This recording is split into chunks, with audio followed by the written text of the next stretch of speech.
INA Podcast.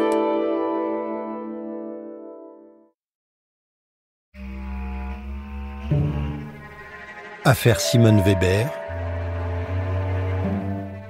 épisode 8. Requiem pour la bonne dame de Nancy.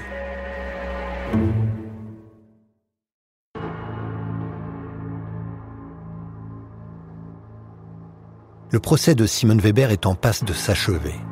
138 témoins ont été entendus, experts, voisins, proches de l'inculpé, et le jury a pu se forger une opinion sur les faits qui lui sont reprochés et sur sa personnalité hors du commun.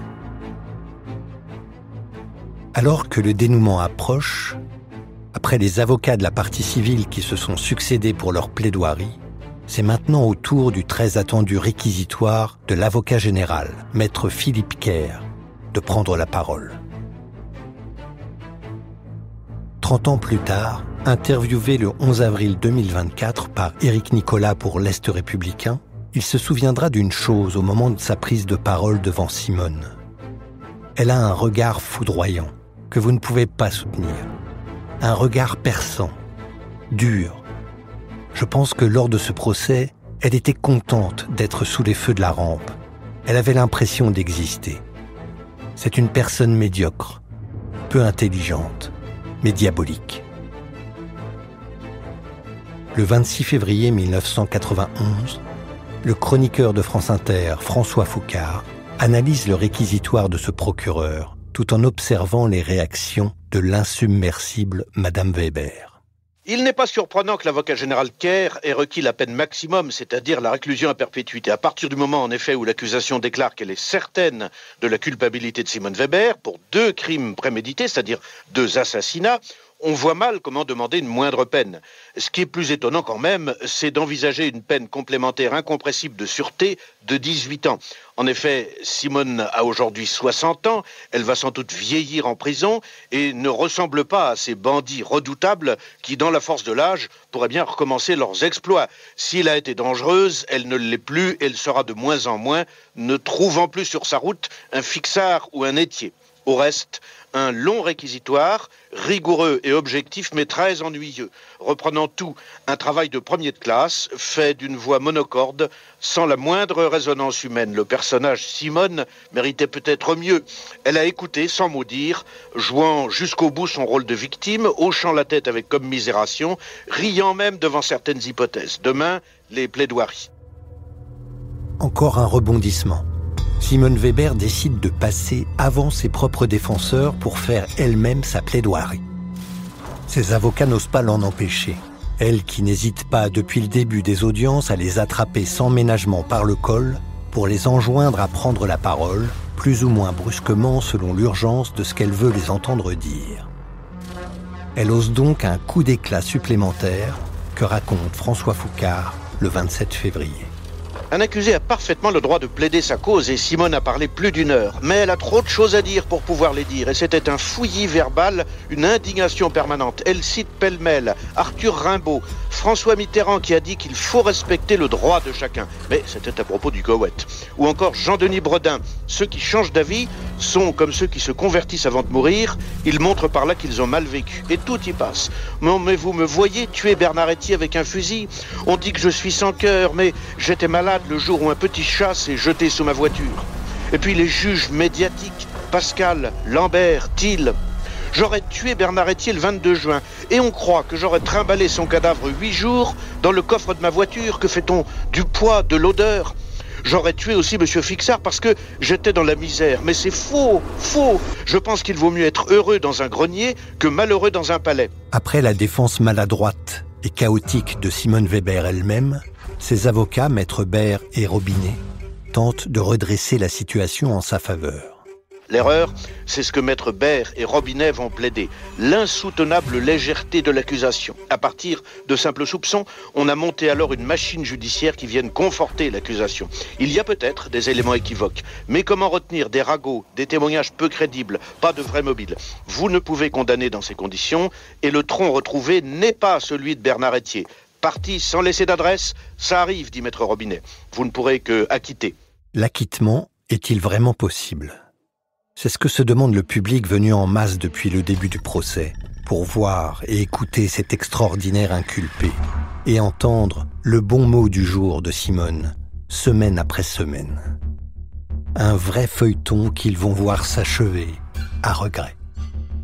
Les journalistes sont aussi fascinés que les autres par Simone, et les chroniqueurs judiciaires prennent entre eux les paris sur le verdict à venir, tout en suivant les dernières heures de la guerre du Golfe, avec pour certains une radio rivée à l'oreille.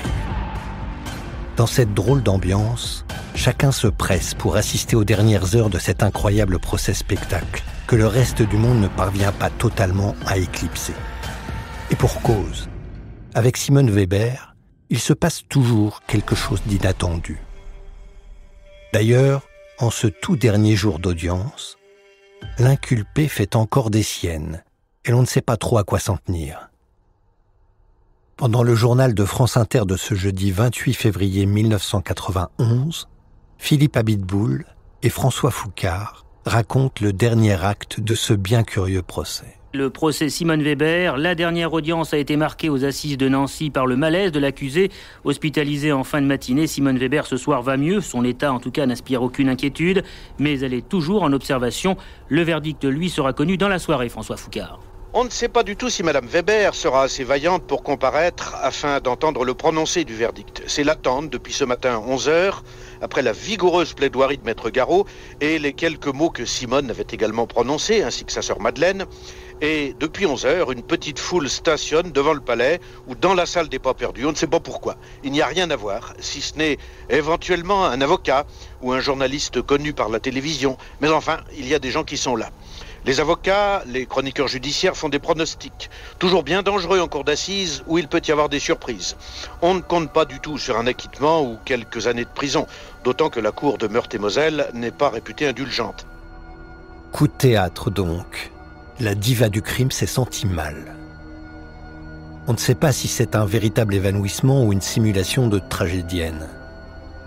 Il est pourtant vrai que tenir ainsi, avec tant de combativité pendant plus d'1 mois aux assises, il faut le faire. Et il y a de quoi être épuisé. En dépit de son tempérament d'une pugnacité à toute épreuve, Simone a tout de même 61 ans. Le 28 février 1991, à 11h, la cour criminelle se retire dans la chambre des délibérés. Le temps passe. La journée s'écoule. Enfin, le verdict tombe. Dans le journal de France 3 Lorraine le 1er mars 1991, l'envoyé spécial José González l'annonce. Le verdict est tombé très tard dans la soirée hier. Après plus de 10 heures de délibération, les jurés ont rendu leur verdict. Oui, Simone Weber a donné volontairement la mort à Bernard Etier. Non, elle n'est pas responsable de la mort par empoisonnement de Marcel Fixard. Un épilogue à la mesure de ce procès marathon. Le film des dernières heures avec José González et Jean Ossard. Peu avant 23h, le silence est tel que lorsque le président Paco donne lecture du verdict, le son de sa voix parvient jusqu'à la salle des pas perdus. La Cour condamne Simone Weber à la peine de 20 années de réclusion criminelle.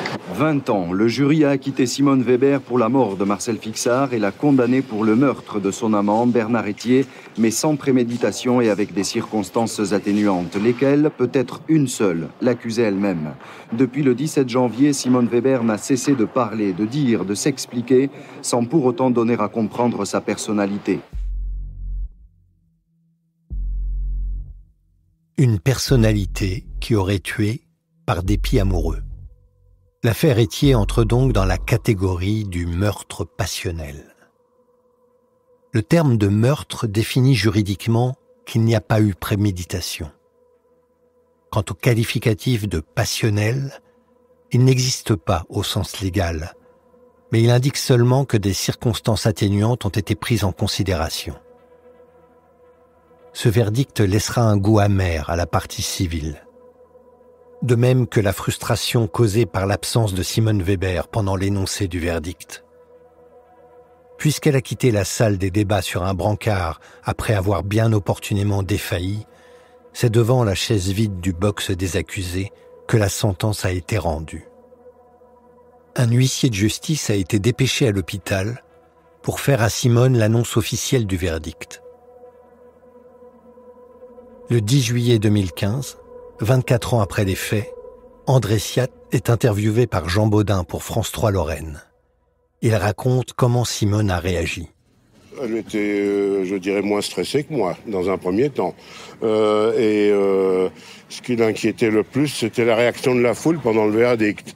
Mais comme je lui ai dit, étant donné son absence, la foule n'a pas trop manifesté ni de joie, ni d'autres rumeurs quelconques. Fidèle à elle-même, Simone Weber. Elle est transférée de la maison d'arrêt de Metz, où elle était retenue en détention préventive, vers le centre pénitentiaire de Rennes, destiné aux longues peines, où elle restera jusqu'à sa libération.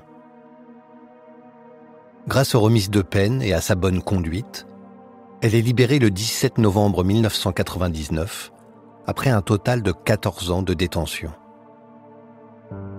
Elle rejoint alors sa sœur Madeleine pour vivre avec elle à Cannes. À la mort de celle-ci, elle s'installera dans une maison de retraite où elle finira ses jours. Libre, Simone Weber ne rechigne jamais à accorder une interview et à s'y plaindre d'avoir été victime d'une abominable erreur judiciaire. En 2016, un téléfilm diffusé sur France 3 et intitulé « La bonne dame de Nancy », avec l'actrice Véronique Geneste dans le rôle titre, raconte son histoire. Plus de 3 millions de Français sont devant leur écran pour le regarder. Simone Weber aussi. Évidemment, elle y est présentée comme coupable, comme dans la réalité. Furieuse, pendant les jours qui suivent, Simone Weber n'hésite pas à clamer dans les médias que ce téléfilm est une horreur, une ignominie impensable, expliquant qu'elle vit un assassinat perpétuel depuis sa condamnation. Simone Weber meurt le 11 avril 2024 à Cannes, à l'âge de 93 ans.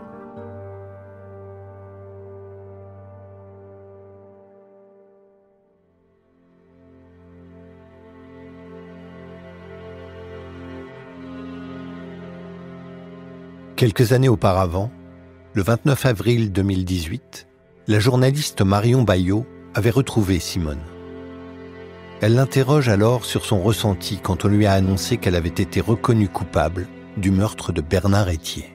Est-ce que vous vous attendiez à cette peine ? Non, pas du tout. Je croyais être acquittée de ce procès pourri. Et je ne pourrais pas oublier si j'avais découpé Bernard que j'aimais bien. Pour moi, c'était comme un frère, vous voyez.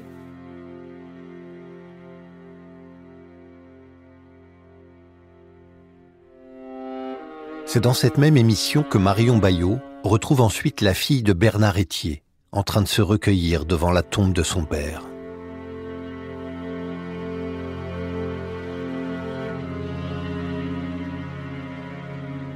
La vie de Patricia était brisée, à jamais traumatisée par les circonstances terribles de la disparition de son père. C'est à elle que nous laisserons le mot de la fin. Et le procès s'est fini en 91 et on a eu le droit de l'enterrer en 93 seulement. Voilà, enfin, on m'a rendu une caisse plombée en fer avec quelques bocaux à l'intérieur.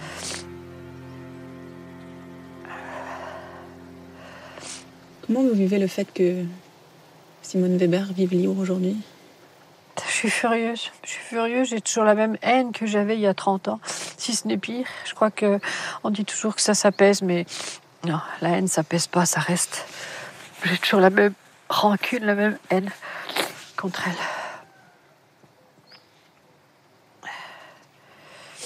Vous pourrez pardonner un jour ? Jamais je pardonnerai, jamais je pardonnerai, je pourrai jamais pardonner. Non. On peut pas pardonner ça, on peut pas, je pense pas. Je vois quiconque pardonner une telle horreur, telle barbarie. Non.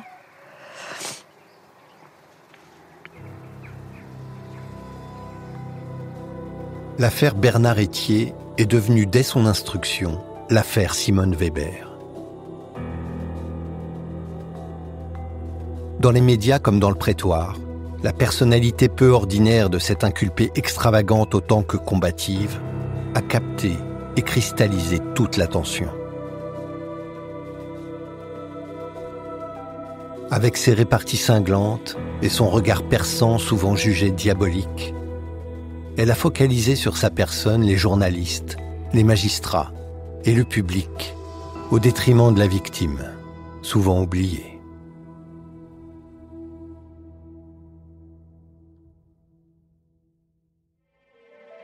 Vous venez d'entendre le dernier épisode de l'affaire Simone Weber, une série du podcast Les Archives du crime produite par l'INA.